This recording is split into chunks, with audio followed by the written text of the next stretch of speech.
जब कोई मुझसे बदतमीजी से बात करता था या निकालता था मुझे, तो I should build this anger के एक दिन he is going to help me to make it very large. I need that fire, so I used to get that fire. मैं तो चाहता था कि कोई मुझे क्या, नहीं यार तुम नहीं बन सकते, जाओ यार जाओ, ऐसा तस्वीर देख लो सर, अरे बोला जाओ ना यार। हिंदी सिनेमा के पहले सुपरस्टार राजेश खन्ना के बाद सलमान बॉलीवुड के ऐसे दूसरे सुपरस्टार हैं जिनकी जबरदस्त फैन फॉलोइंग है। सलमान खान की लोकप्रियता का अंदाजा इसी बात से लगाया जा सकता है कि साल 2009 के बाद से उन्होंने ऐसी फिल्मों की लाइन लगा रखी है जिन्होंने बॉक्स ऑफिस पर 100 करोड़ रुपए से ज्यादा का कारोबार किया है। 100 करोड़ से ज्यादा की कमाई एक ही रन में करने वाली बॉलीवुड की पहली फिल्म हम आपके हैं कौन भी सल्लू भाईजान ने ही दी है। जाहिर है बॉलीवुड में 100 करोड़ क्लब का ट्रेड सेट करने वाले सलमान ही हैं। दिलचस्प बात यह भी है कि कभी हर महीने 10,000 रुपए कमाने का सपना देखने वाले सलमान आज 10 अरब रुपए से ज्यादा की संपत्ति के मालिक बताए जाते हैं। पिछले 30 सालों में आखिर कैसे सलमान का हर महीने 10,000 रुपए कमाने का सपना 10 अरब रुपए में तब्दील हो गया? सलमान की किस्मत के कनेक्शन की ये कहानी भी उतनी ही दिलचस्प है जितने दिलचस्प उनके मोहब्बत के अफसाने रहे हैं। मैंने कभी सोचा नहीं था कि वो सलमान इतना सक्सेसफुल, और मुझे ये नहीं लगा था कि, मैं ये इसलिए नहीं कह रहा हूँ क्योंकि मुझे नहीं लगता कि उसे डिज़र्व नहीं है, ही डिज़र्व्स इट। लेकिन एक होता है ना कि मैंने एक दिन उसको पूछा था, सलमान तो एक फिल्म के लिए कितना लेता है? तो उसने मुझे वो फिगर बताया। मैं बोला इस बार मैं जब भी दूंगा तुझे, not as a friend but मुझे छूना है उस आदमी को जो इतने पैसे लेता है। ऐसे मैंने छुआ उसको। मुंबई के बांद्रा में बना ये बंगला सुपरस्टार शाहरुख खान का घर है। दुनिया इसे मन्नत के नाम से जानती है, लेकिन इस बंगले से सलमान खान की सुनहरी यादें भी जुड़ी हैं। दरअसल संघर्ष के दिनों में अक्सर सलमान खान अपनी शामें इसी बंगले के सामने बने इस छोटे से पार्क में गुजारा करते थे। हम लोग बचपन में बैठा करते थे यहाँ पर शाहरुख के घर के सामने, वो दुबाश बंगला हुआ करता था, तो पूरे दोस्त यार उसको ग्रीन पैच बोलते थे। तो कोई माउंट मेरी से आता था, तो कोई बैंसन से आता था, मैं यहाँ से आता तो वहाँ पे बैठते थे। मैं सी रॉक से निकलता था एक्सरसाइज वगैरह करके, स्विम करके, फिर मैं यहाँ पर आके मिलता था। फिर वो जब से हम हीरो बन गए, वो स्पॉट अभी भीड़ भाड़ होने लगी तो वो स्पॉट ही छोड़ दिया। बाकी के लोग अभी तक बैठते हैं जो बचपन के दोस्त हैं।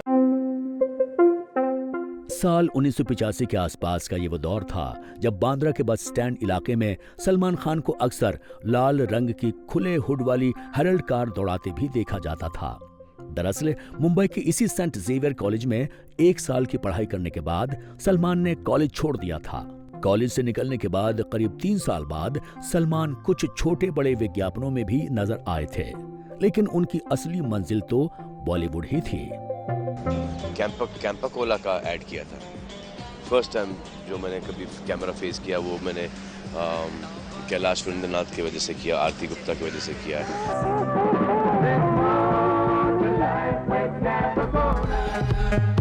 विज्ञापन फिल्मों में काम करने के अलावा सलमान ने पर्दे के पीछे भी काम किया है।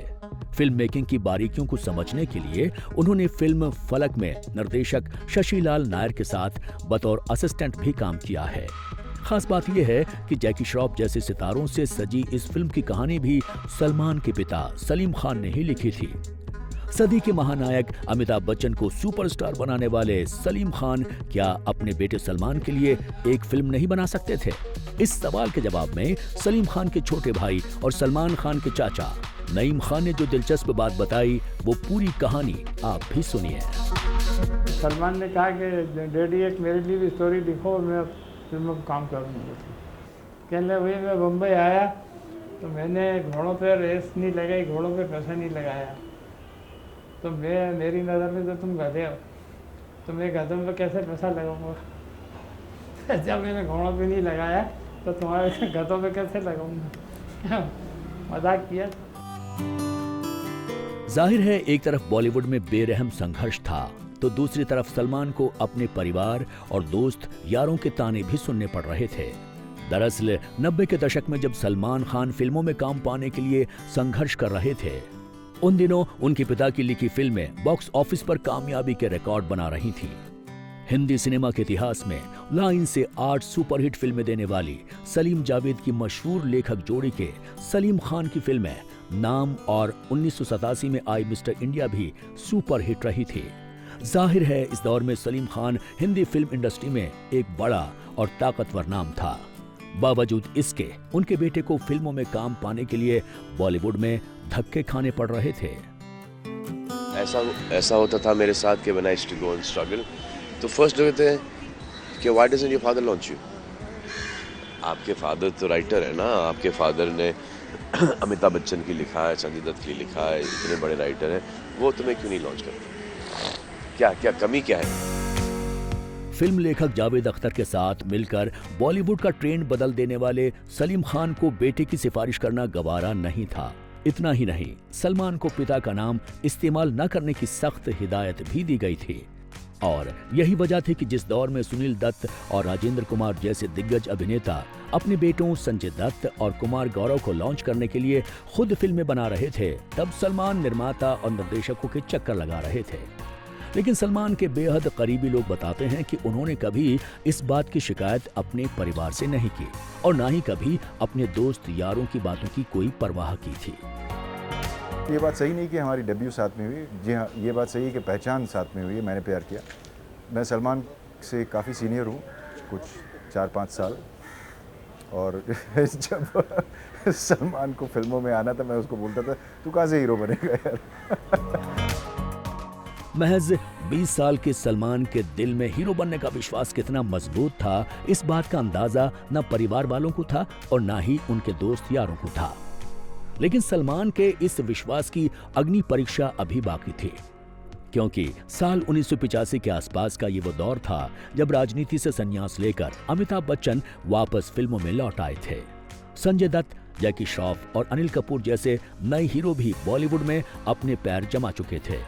हिंदी सिनेमा में बदलाव का ये वो दौर भी था जब बड़ी उम्र के हीरो रिटायरमेंट की दहलीज पर खड़े थे, तो फ्रेश चेहरे बॉलीवुड के दरवाजे पर दस्तक दे रहे थे। इसी दौरान सलमान खान को भी कुछ विज्ञापनों में काम करने का मौका मिला। लेकिन 4 साल के संघर्ष के बाद भी जब फिल्मों में काम नहीं मिल सका, तो सलमान ने थक हार कर फिल्म बीवी हो तो ऐसी में एक बेहद छोटा रोल करना कबूल कर लिया था। जब मैं स्ट्रगल करता था तो पीपल यूज्ड टू से नहीं बात नहीं है, जाओ। बहुत सारे ऐसे लोग हैं जिनके साथ मीटिंग्स भी नहीं मिली। सलमान खान की ऐसी ढेरों सच्ची कहानियां हम आप तक पहुंचा रहे हैं। आप बस हमारे YouTube चैनल को लाइक कीजिएगा और हाँ, इस चैनल को सब्सक्राइब जरूर कर लीजिए ताकि सलमान खान की सच्ची कहानियां आप तक बिना किसी रुकावट के पहुंचती रहे। बहुत बहुत धन्यवाद। नमस्कार।